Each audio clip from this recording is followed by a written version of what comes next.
Greetings and welcome to this, our fourth in the PGIM series, Living in the Age of COVID. I'm particularly pleased today that this session is open to all PGIM employees. We've had smaller groups of the more senior members participate in the past, but given the strong positive feedback that we've had, we wanted to make today's session open to everyone. I'm very pleased that today we'll be welcoming back Dr. Larry Brilliant.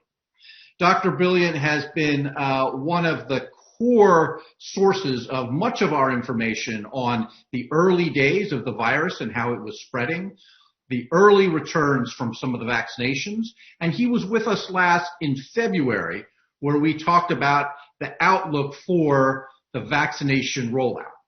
Since February, so much has changed.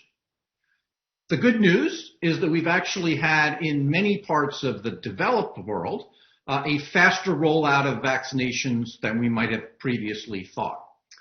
On the other hand, the level of infections has continued to grow more quickly, and very unfortunately with the spread of the Delta and other forms of the variant, we've actually seen infections rise, and many countries around the world have really only been able to vaccinate a small proportion of their populations.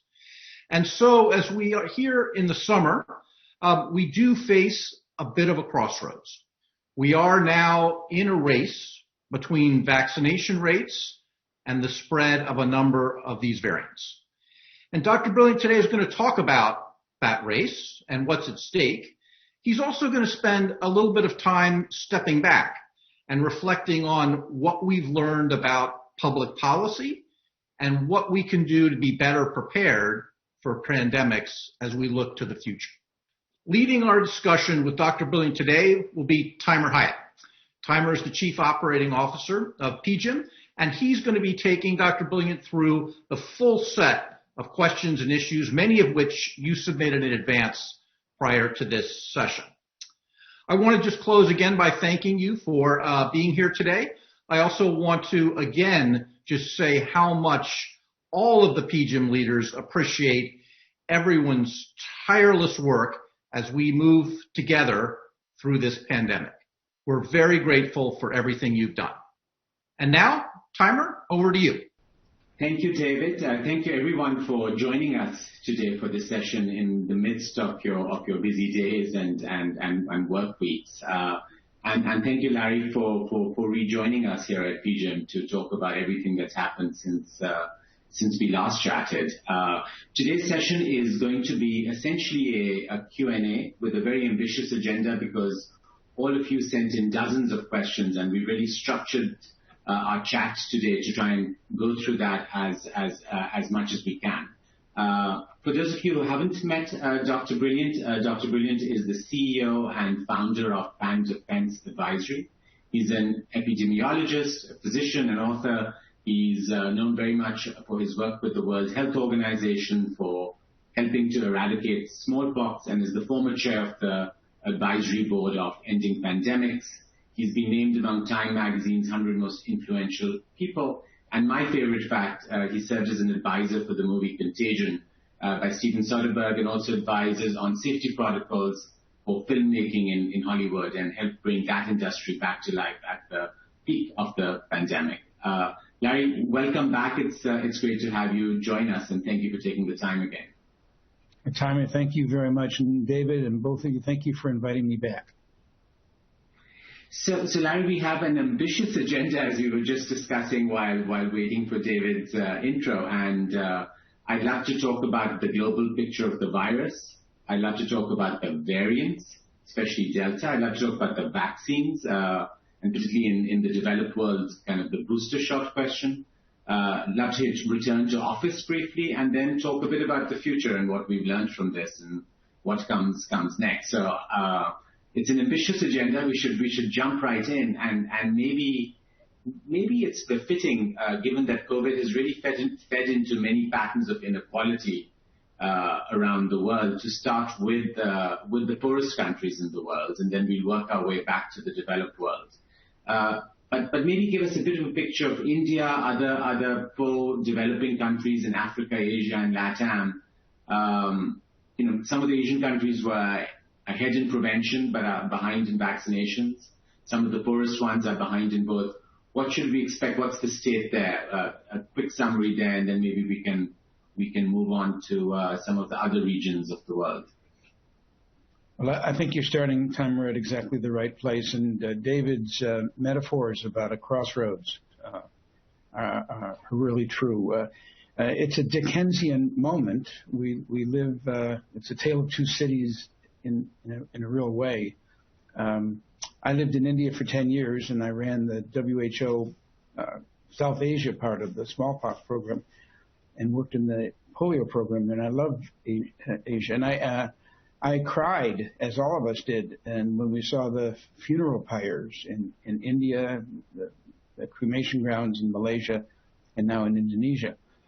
There's several reasons why Asia has been hard hit at this very moment. First, of course, the Delta variant, which is many multiples more infectious than the ancestral strain, the Wuhan strain. And because it is so much more infectious, it seeks out people who are not vaccinated. And in India, when the epidemic hit, there was only a 1 or 2% vaccination coverage rate. And that's one of the reasons that India was hit so bad. Same for Indonesia.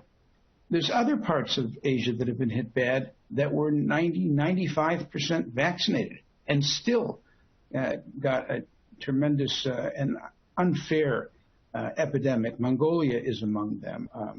The Seychelles, I would add to it.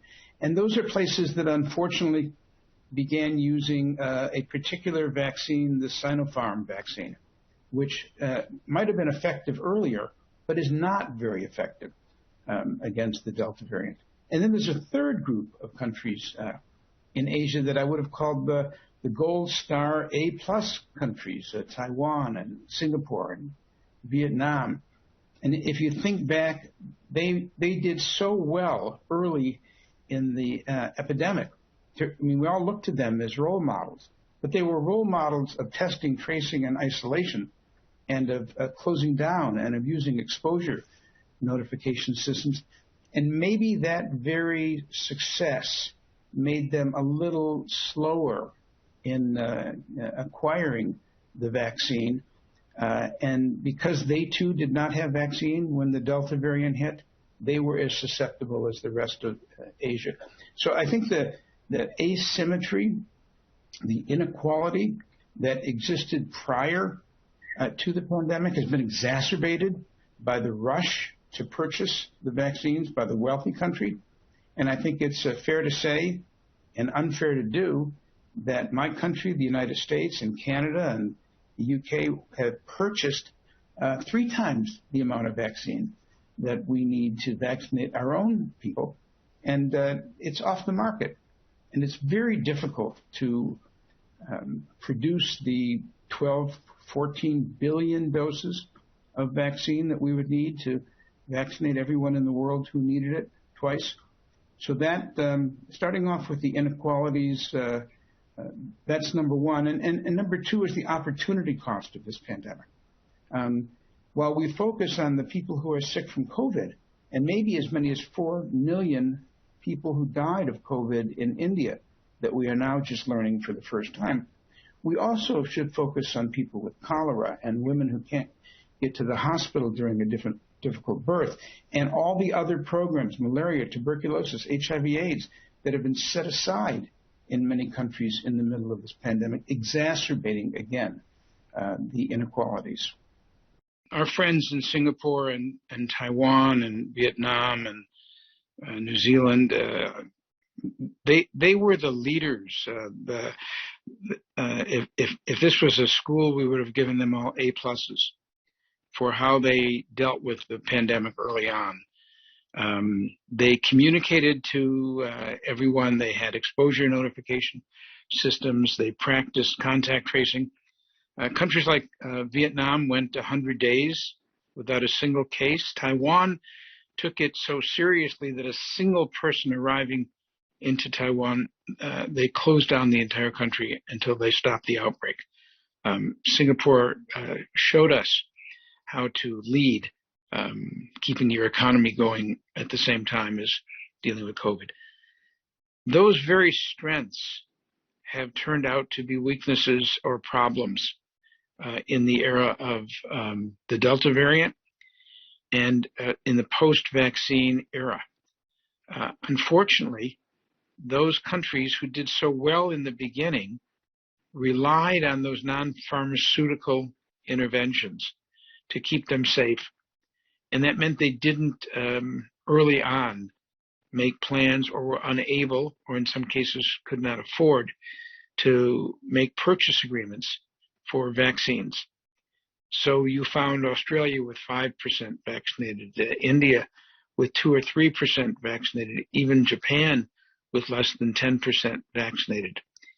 And the single difference between successful countries and countries that are having difficulties is who's been able to get the vaccine and distribute it widely to the people in their country. So we are seeing some difficulty in those very same, mostly East Asian countries that did so well in the beginning, but are having problems now. You only need to look at the extraordinarily poignant difficulty that we're seeing in Japan with the Olympics. Do we have them? Do we cancel them? What does it say about us as people, and what does it say about our relationship to the world? In a macrocosm, that is being experienced again all over Asia. Right now, Indonesia, Malaysia, India, Bangladesh, all are struggling. Mongolia with outbreaks of the Delta variant, and only enough vaccine, and unfortunately, only the right vaccines will help them. Additionally, some of these countries were able to acquire some of the Chinese vaccines that have underperformed our hopes and our expectations. There are several countries that, again, did exactly the right thing. They vaccinated 80, 90% of their population, and still the Delta variant has created a wave of epidemics throughout much of Asia. We have to work with countries like this, help them get the vaccines that they need, make sure that they don't suffer the worst parts of the effects of the pandemic. I'm very optimistic that the same countries that did so well in the beginning will do well in the end, even though right now there are some stumbling blocks. One thing when you talk about Asia, maybe just kind of a very brief comment would be you have thousands of athletes arriving in Tokyo that spent the last 5 years waiting for the Olympics. Is there anything we can do to avoid this becoming a super spreader event? This is where I leave being a scientist and I turn to faith and prayer. I'm hopeful that that doesn't happen, but everything in my rational scientific brain tells me that this is a very bad idea, and that we, by bringing so many people into a place that has so much disease at this time, we run extraordinary risks. Now, our Japanese friends have done a really great job of trying to mitigate those risks, but it's almost impossible. If you think about the Kumbh Mela in India, and of course, they're very different countries, they're very different events, but all of these super spreader events have one thing in common, which is bringing a large number of people to one place at one time and then sending them out into the world. And even the athletes themselves must be very careful. Nonetheless, like all of us, I'm going to be watching the opening filled with hope and inspiration for the future. We'll certainly keep our fingers crossed, and I hope it works out. So if we move kind of this journey over the pandemic map to the EU, I think you and I were chatting yesterday about the irony of Boris Johnson announcing kind of the UK's kind of grand reopening while in quarantine himself, but give us a bit of a sense of how you're seeing both England, the UK, and the EU from a COVID-19 lens and where they are.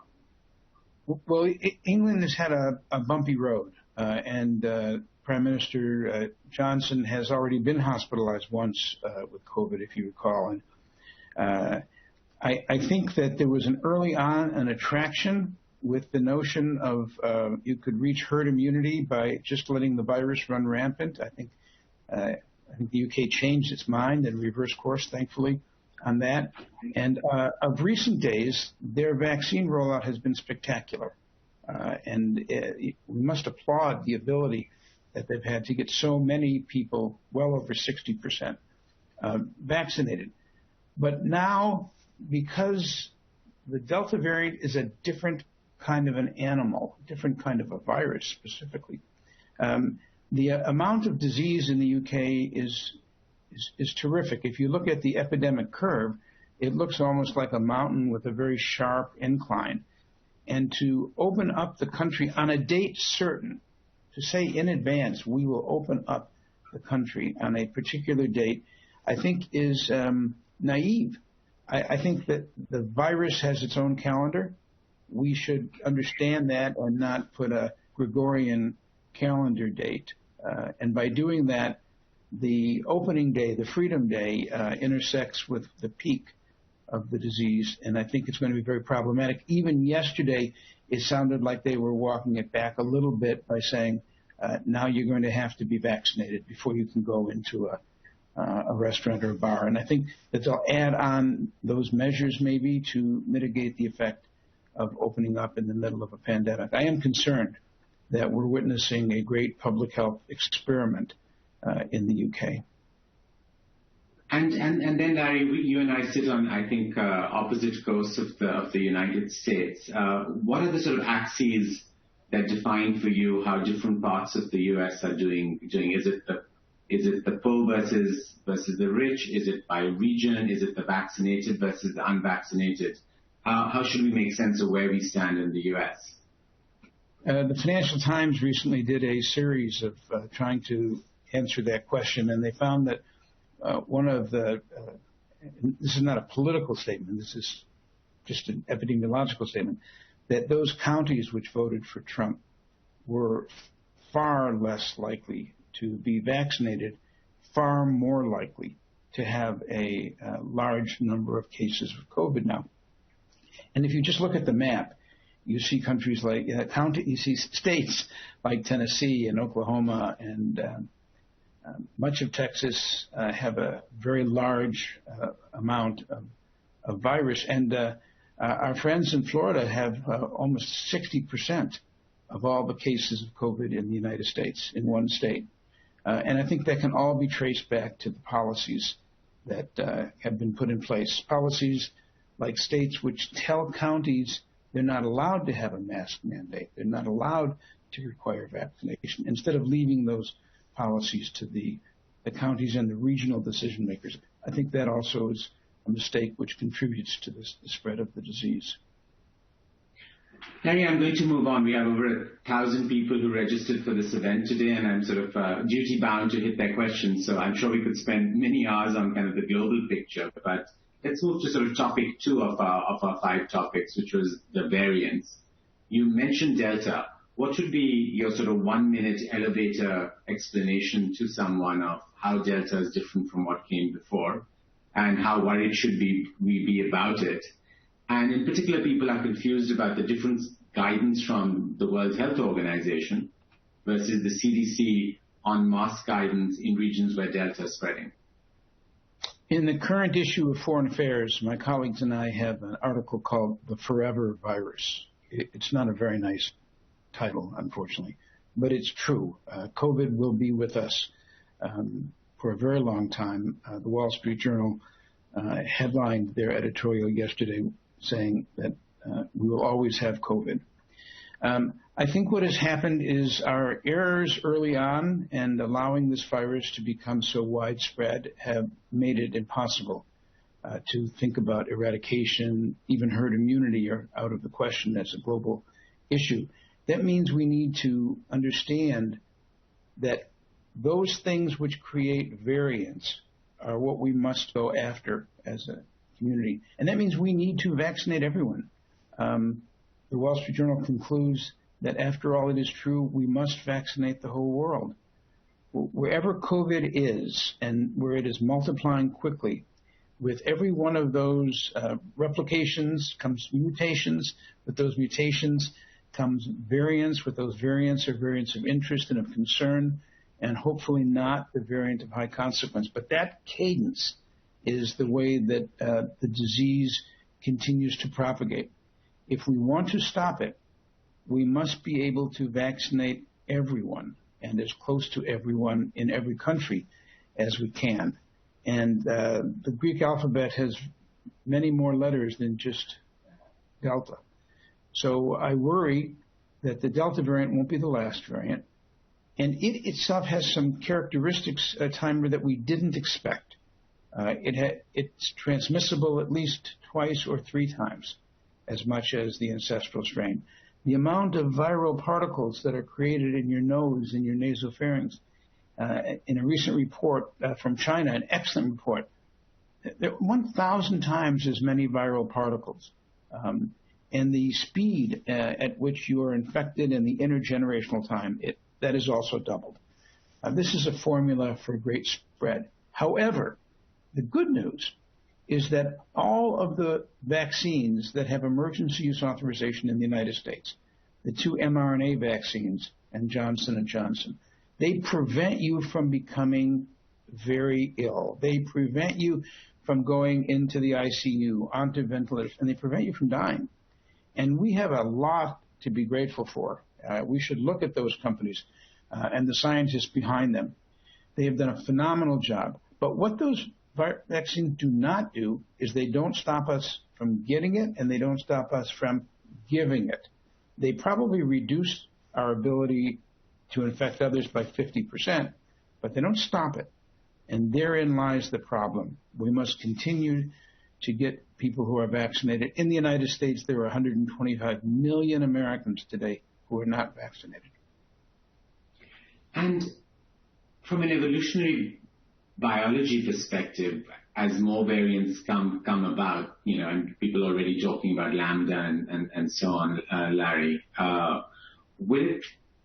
is there a limit to how variant the variants can get? In other words, is there a natural part to how much COVID-19 variants can mutate, and will there be ones that could be more dangerous, or will it become more like the flu as it goes through these cycles of mutations in a world that is, to your point, too slowly and too unequally, but nevertheless hopefully vaccinating? So I worked 10 years in smallpox, which had 2 variants, elastrum, variola minor, and variola major. And in polio, we had 3 variants. We called them P1, P2, and P3. It's not uncommon to have variants, and the RNA viruses, they are very promiscuous, and they have lots more variants than the DNA viruses. So I don't mind the variants. We know half a dozen of them by name, but there's thousands more whose name we don't know because they turned out to be bad evolutionarily for the virus. They will continue. Maybe there is an internal clock that will stop them from becoming more variants, but I don't think so. I think the only thing that will stop the variants is stopping the number of susceptible people becoming infected, the number of viruses then replicating. So our choices are to vaccinate everybody or to find every case and put a wall of vaccine around each case and do the kind of outbreak control that we did so successfully in Ebola, in smallpox, and in polio. Right. Maybe that's by the way, that links back to your earlier point around getting areas, emerging markets, developing countries vaccinated, because that obviously becomes a hotbed for variant creation. But maybe, Larry, that's a good segue to the third theme I wanted to cover, and where we got a lot of questions, which is the vaccines. And I think a good starting point is we have PGIM folks from around the world. AstraZeneca, J&J, the mRNA viruses, Sputnik, Sinopharm. Give us a brief sense of how effective the various vaccines have been. There's a very good article recently by Ira Longini from the University of Florida. I will send that to you, and you can make that available for people. They've actually looked at each of these vaccines and compared it to every variant, so effectiveness of every vaccine against every variant. And we find some surprising things. The most effective vaccines across the board are the mRNA vaccines, followed by Johnson & Johnson. But even those vaccines lose effectiveness against the Delta variant. Maybe they were 95% effective, now maybe they're 80% effective. And surprisingly, one dose of even the mRNA vaccine only gives you 30 or 40% efficacy. When you take the correct 2 doses, that's what jumps it up back closer to the 80 or 90%. AstraZeneca is a really good vaccine. I think it's got a bad rap in many ways, but it is less effective against the South African variant. It does hold a lot more of its efficacy against the Delta variant than we might have expected, but it still lags behind Johnson & Johnson. We know almost nothing about Sputnik. The published data is scarce, so it's hard to comment on it. The Chinese vaccines, which are amongst the most widely distributed in the world, including maybe 800 million doses that have been distributed, they are problematic against the Delta vaccine, particularly Sinopharm. Countries like the Seychelles and Chile and Mongolia that we've talked about earlier, that did all the right things, and they vaccinated, in the case of Mongolia, 80, 90% of their population, suddenly had a huge outbreak of the Delta variant. And we worry that it was because the Sinopharm vaccine was not effective against the Delta variant. The good news is we think that all of those vaccines are excellent primers. They set the body up so that a second dose of another vaccine, either the mRNA vaccines, some of the newer vaccines that we are looking at and hopefully will come to market soon, they bring them up to par. So it's not like all is lost by any means, but we may have to think of those earlier vaccines as primers and a second dose or a third dose in some cases as a booster dose to bring people up to immunity. That probably is a good segue to boosters, and I do want to come back to the tons of questions we got around kids and children. But since you mentioned boosters, Larry, how will boosters play out? Will we all need one? How regularly? And to your point, can people switch vaccines if they want to move to an mRNA, if they're in a part of the world where that wasn't available, or their first dose was J&J or some other vaccine, or will they sort of stick to the same regimen? I think there's a lot of permutations and combinations of what a first or a second dose of which vaccine might be. But so far we're finding that that's a surprisingly good strategy to have a vaccine first that acts as a primer and then the second vaccine that acts as a booster dose, as I mentioned before. But I think it's a little early. We don't have enough data to say which one for which individual person. But it's not off the table as quickly as I thought it might have been early on. I can't imagine a world, at least over the next 2 or 3 years, where we are not having seasonal vaccinations against the then current batch of variants. And that means boosters. And those boosters may be yearly, or I think the first one might come 6 months or so. And what pushes us towards a world of boosters, just like what pushes us towards an annual flu vaccine, is a push and a pull. I think the pull is that there are more variants, and the vaccines that were created a year ago may not have contemplated the particular kind of mutations in the new variant. So you need to fill up that time with an up-to-date vaccine. It's like an upgrade from Microsoft that appears mysteriously in your computer or your iPhone iOS upgrade. I think of it that way. But there's another reason for doing boosters that has nothing to do with that, and that is we do have waning immunity. These vaccines, as well as contracting COVID, they all have a sell-by date. If you've been vaccinated a year ago with any vaccine, its efficacy is less today than it was at a point. It's a little bit like a curve that goes up for a while, your immunity, and come down again. If you had COVID a year ago, and of course, months ago that couldn't have been possible, we don't think that you get more than several months of effective immunity against, for example, the Delta variant from, again, as an example, from having ancestral COVID a year ago. Those things make us cry out for booster doses. And so I can't imagine a world that will not be having boosters, annual doses, new formulations of the same vaccine, and newer vaccines that add on. I think that's the world we will live in for the next couple of years. Larry, going back to, we covered boosters, but I do want to go back to sort of the first wave of vaccinations. A lot of folks here had questions on children, and I can sort of divide them into two categories. First is children who are in countries where a vaccine is being approved or emergency approved and therefore are eligible for a vaccine. And whether there's any early evidence for that group, say in the U.S., on side effects, how well it's working, any information you'd share or advice you'd give for parents with children eligible for a vaccine, how should they think about it? I think the FDA in the United States and the equivalent in the European Union are approaching this exactly the right way. They begin with the older adults, people over 70 or 80 living in congregate facilities, because that highest death rate occurred in that community.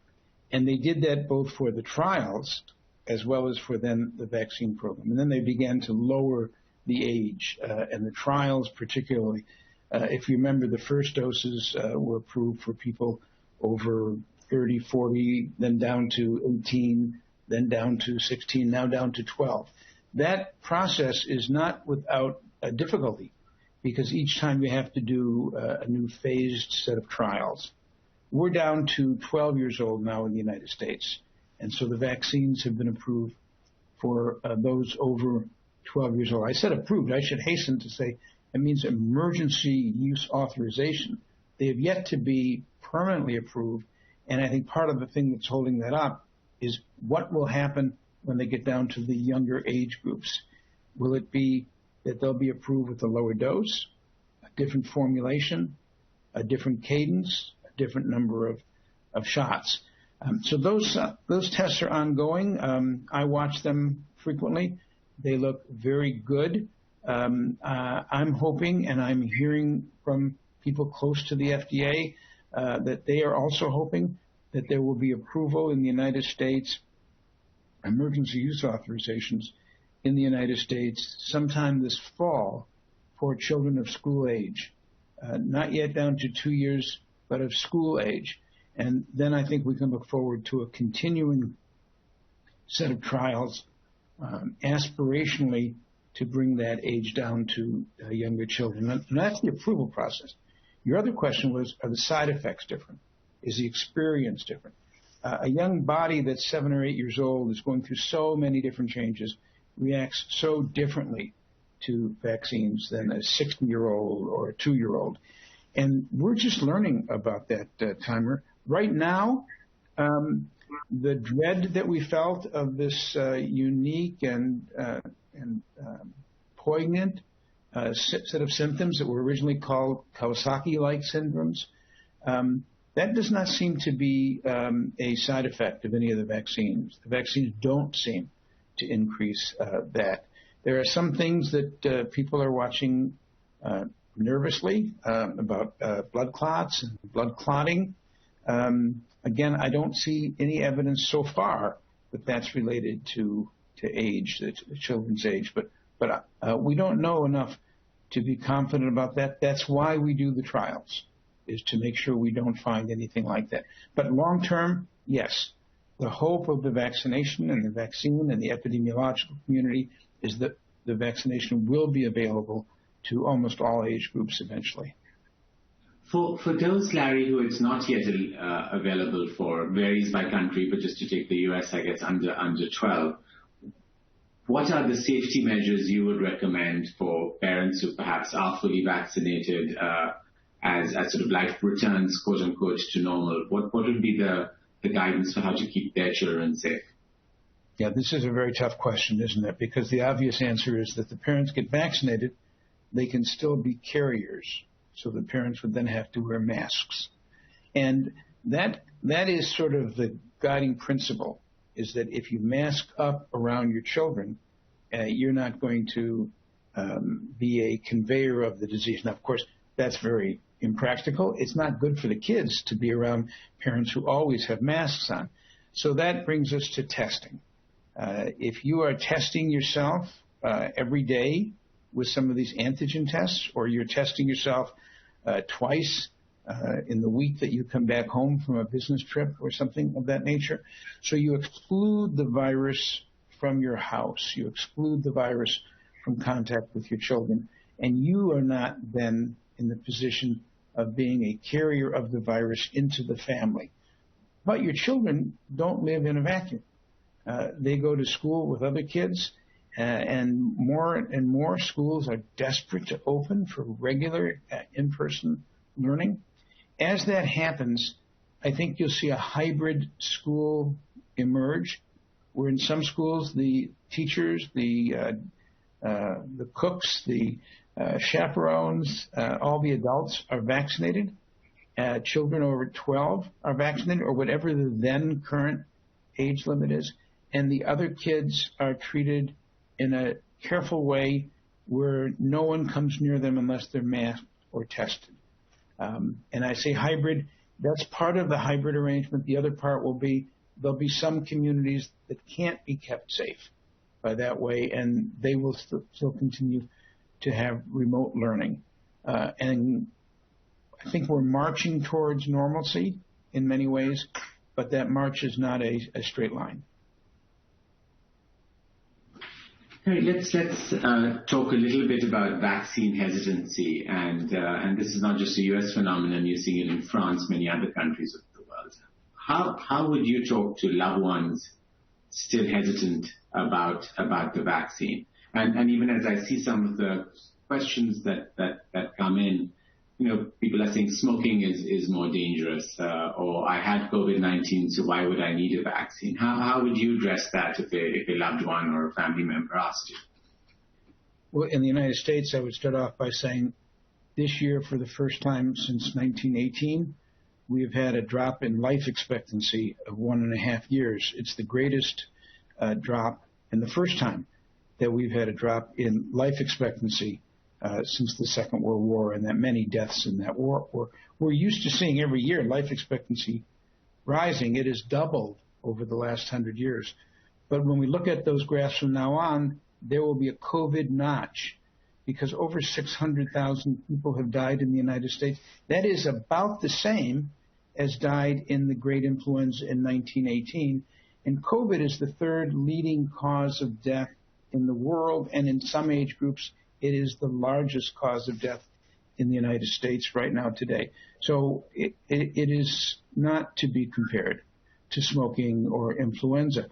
There's an old expression, there are no atheists in foxholes, that in the presence of gunfire and mortars, people turn to faith. I think there are very few anti-vaxxers in a family that has lost 2 or 3 or 4 members to the disease. When you see it, and you understand that, no, it is not a political fraud, or it is nothing like that. You understand it.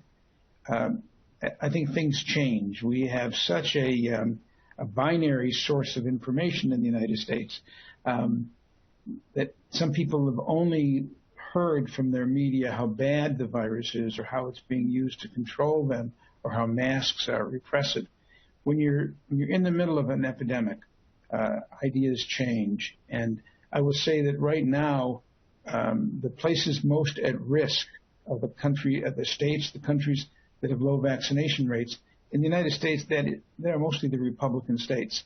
So I think that people, unfortunately, will have the experience of seeing the disease up close and personal, and they will hopefully change their mind. I do want to mention that smallpox was the first vaccine in the world, and it was created in 1797, and the moment that the first vaccine was occurred, within minutes, the first anti-vax movement began. As early as 1805, less than a decade after the first vaccine. There was an anti-vax league in London that was the most widely attended of all the meetings for years. We had anti-vax movements in the United States. During the smallpox program in India, I think we encountered the most ferocious anti-vax movement, but I would have to say for good reason, because to make the vaccine to protect against smallpox, we had to sacrifice cows. And if you can imagine, in a country that loves and worships and venerates cows, there was a huge amount of anti-vax sentiment until we sat down with the religious community and explained the pros and cons and asked them to make the decision. And they made the decision in favor of vaccination. Likewise, after Abu Ghraib, there was a tremendous amount of anti-vax sentiment against the polio vaccine, the feeling that it was being used to sterilize Muslim men. I remember when Bill Gates flew into Kano, into Nigeria, to meet with imams to answer questions in a setting like this, that no, polio vaccine is not some kind of a coup attempt. The anti-vax movement has many reasons, and we should not look at people who are anti-vax as if they are stupid or they don't know what they're talking about. In most cases, they have a real reason for having an anti-vax sentiment. I think we as physicians have not done a very good job of listening, because each person who comes to the anti-vax sentiment comes by a different route. And I have found that if you sit down and you listen and you're honorable and you have integrity and you genuinely want to understand what those reasons are, people come to the same conclusion when they have the same set of experiences and facts. One question, Larry, very briefly, was just on emergency authorization, and if the vaccines are safe. Those who are vaccine hesitant are saying, why only emergency authorization? Yeah, that's a great question.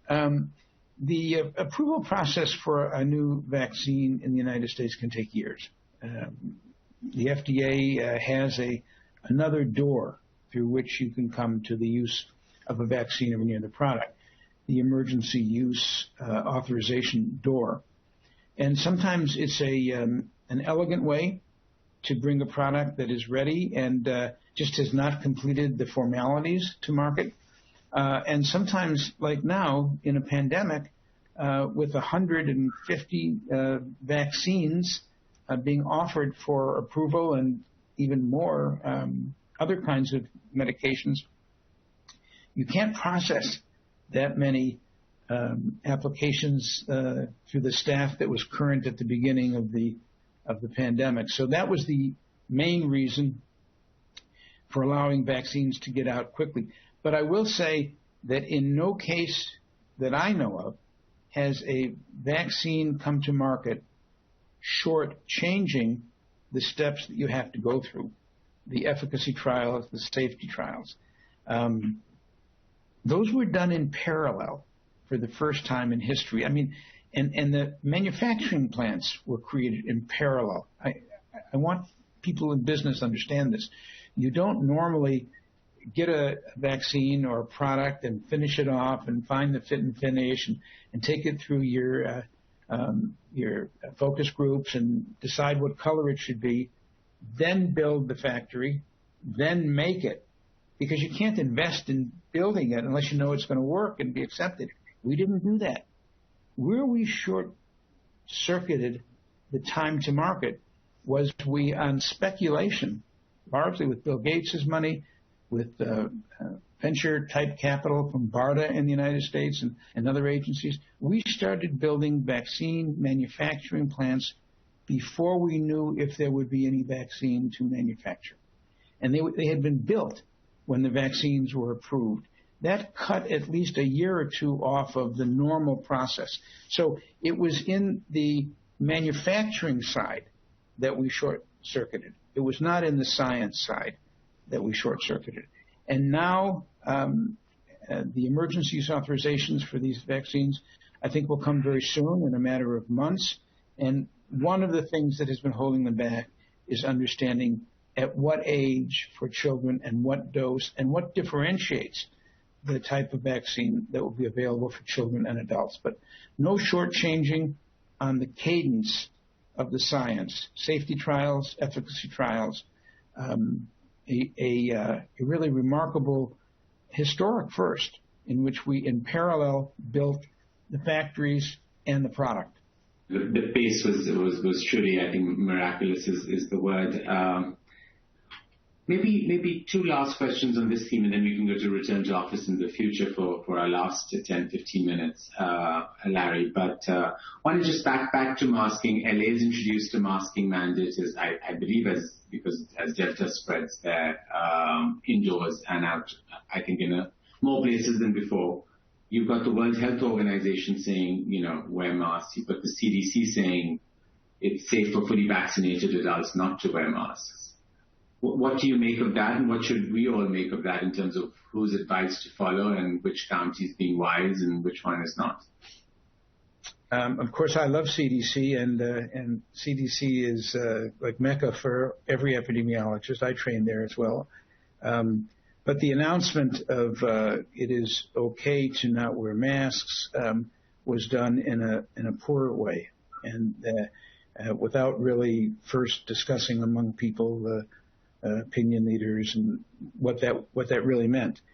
I think what the director of CDC intended to say, and she's wonderful and a wonderful scientist, I think what she intended to say was two people or a small group of people who are all fully vaccinated, they're outdoors, they're walking in the woods, it's perfectly safe for them to not be masked. We shouldn't think of masking as something that's a permanent fixture of our face, for example.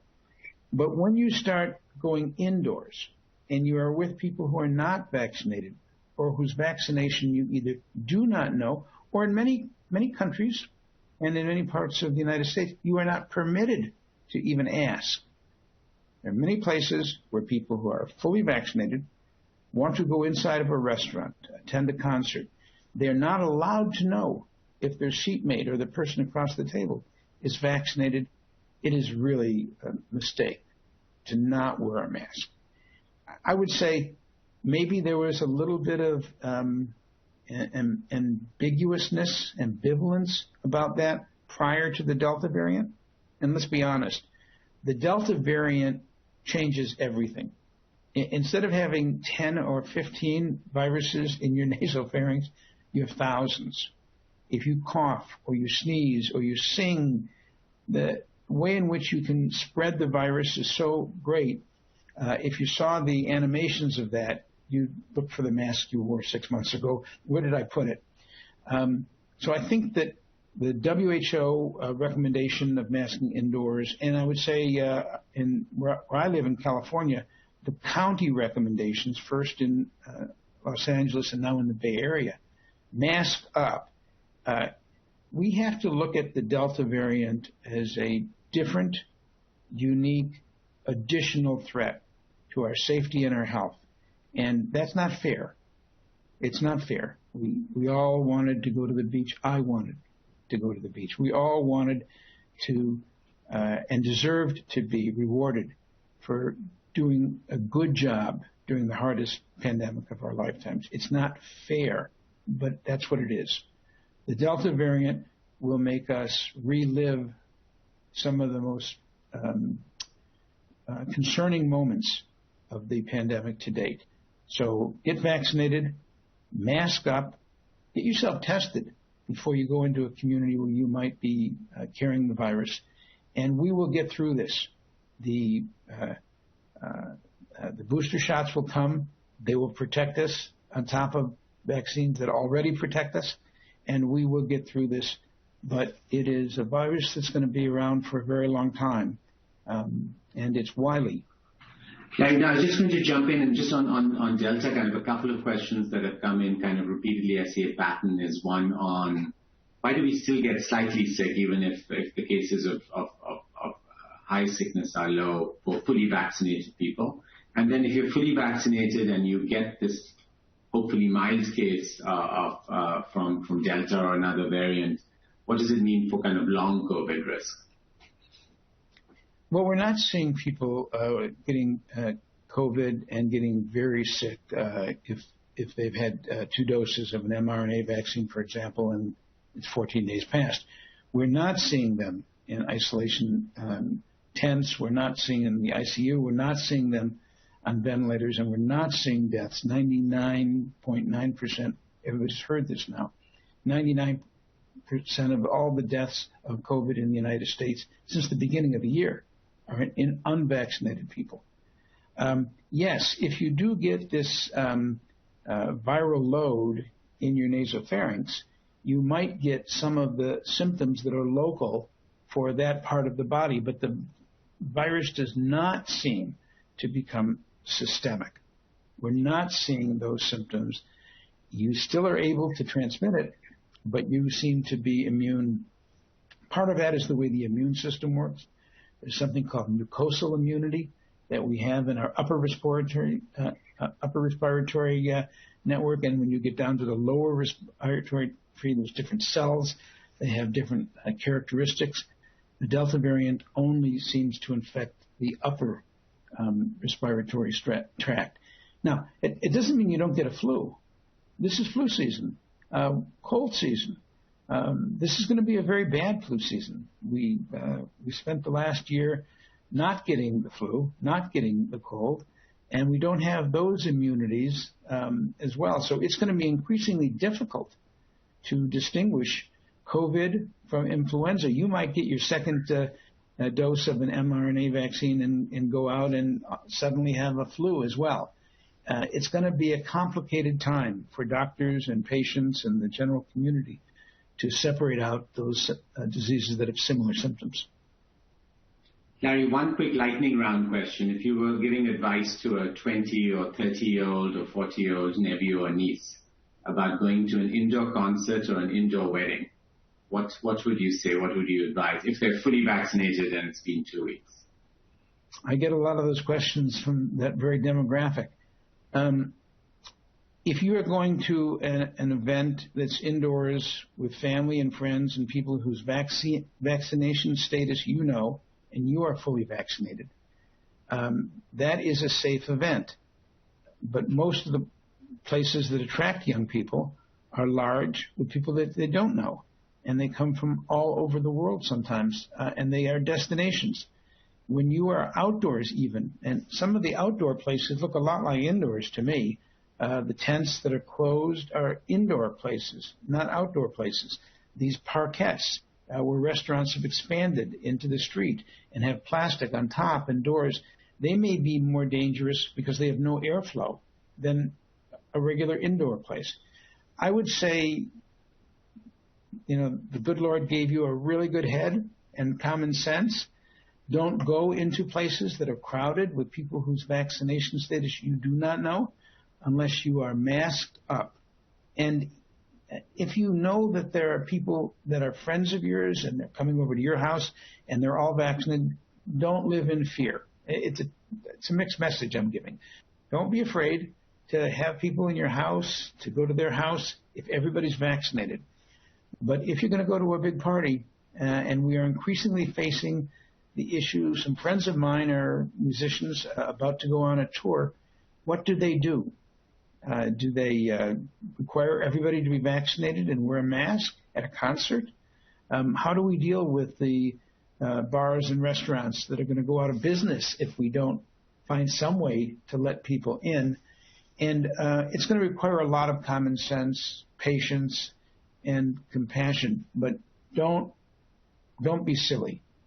We all know that if you can still get COVID even though you're vaccinated, don't go into crowded, small spaces with low ceilings that are intended to create a sense of intimacy, and you're going to be around people you've never met before. Obviously, when we're young, those are the places that attract us. Those are the most dangerous places to go. We've sort of covered a lot of the kind of, ground level and tactical points, Larry. Maybe two bigger questions on the last two themes. One, the return to office. It's obviously vital ultimately for employment, for sort of the sanity of workers and employees around the world to get back to work, for people to get employed again.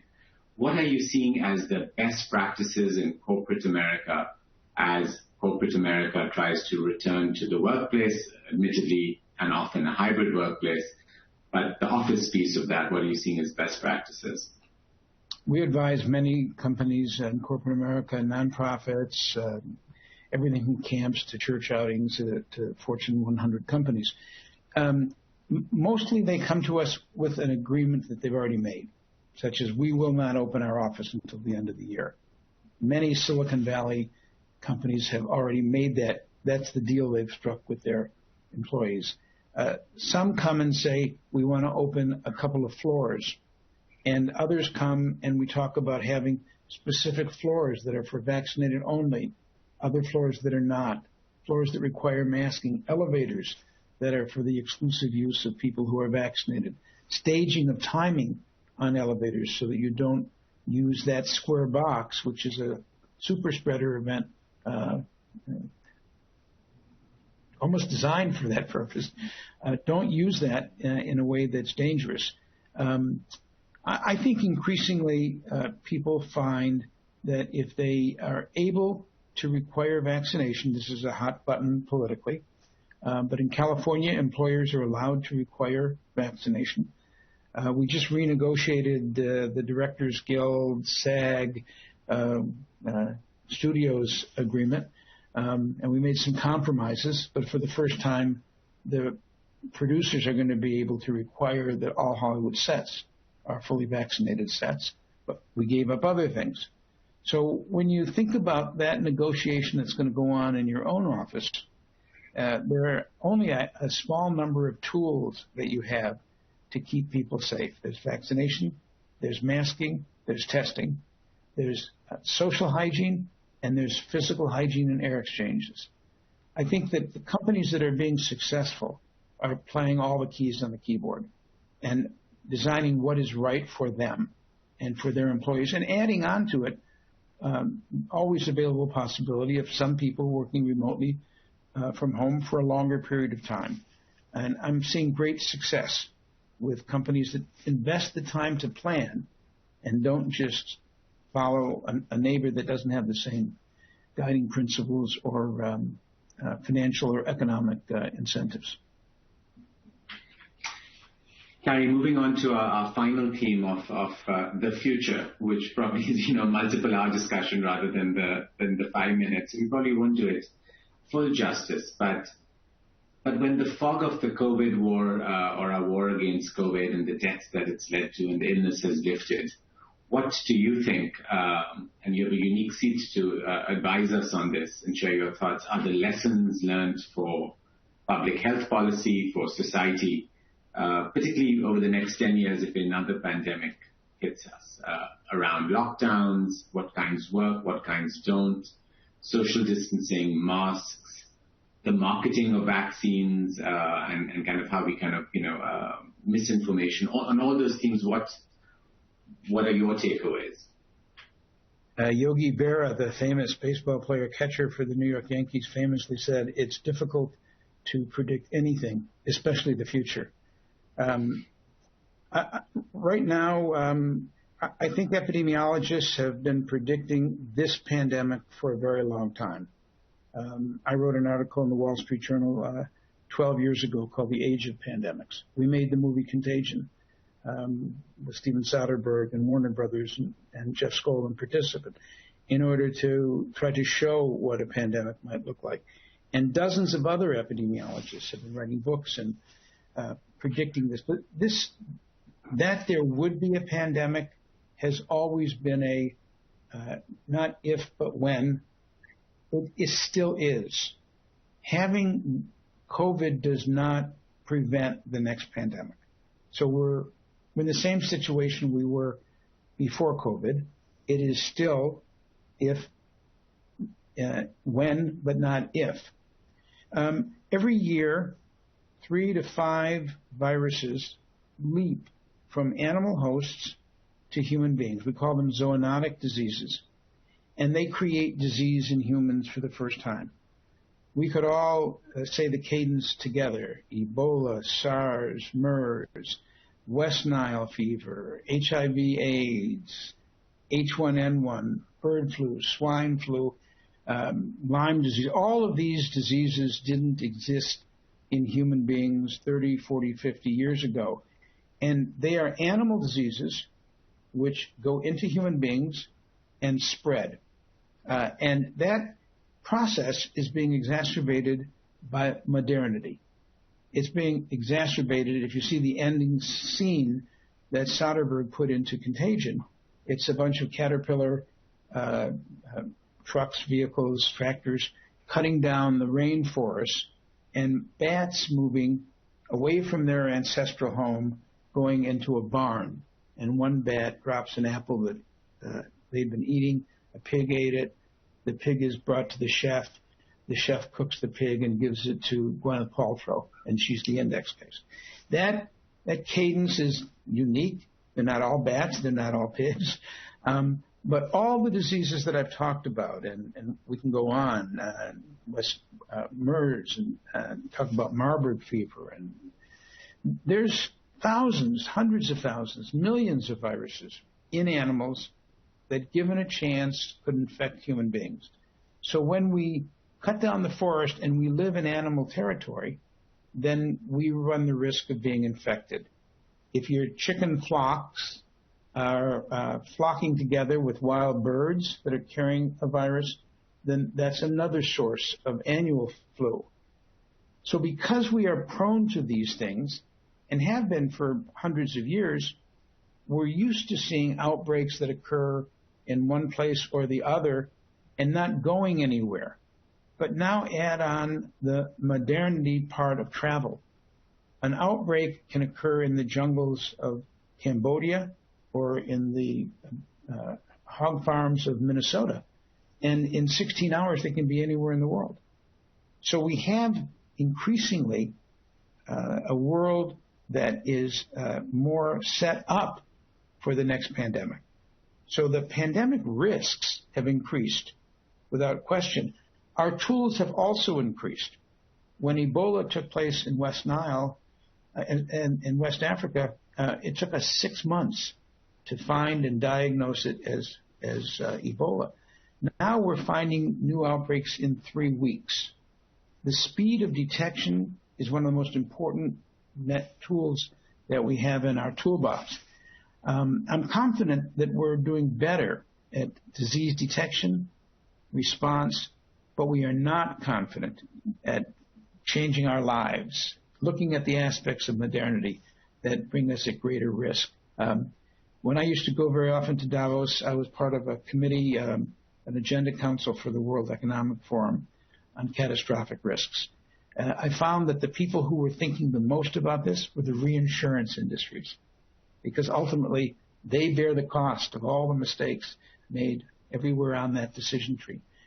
And I think that we need to have that kind of an orientation as policy planners, as business leaders.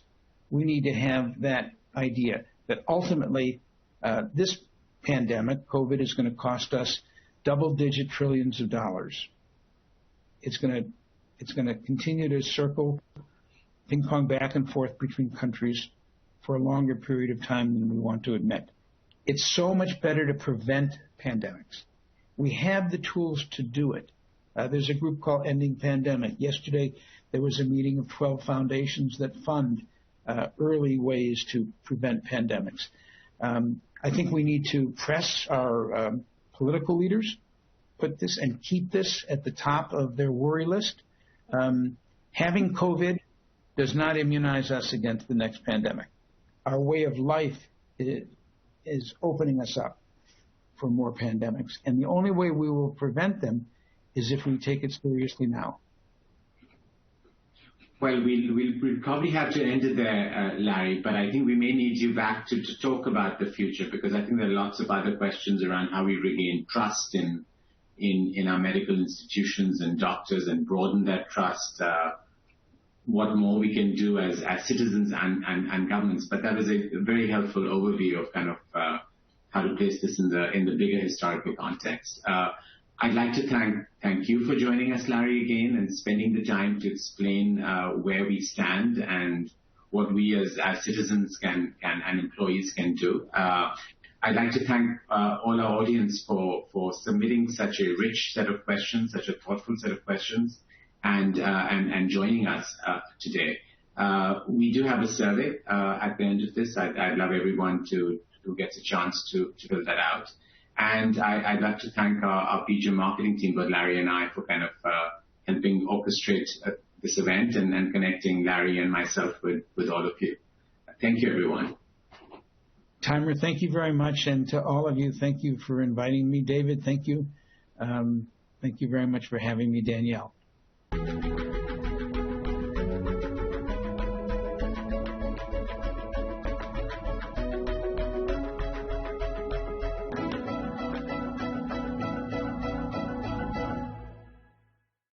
Mutual fund investments are subject to market risks. Read all scheme-related documents carefully.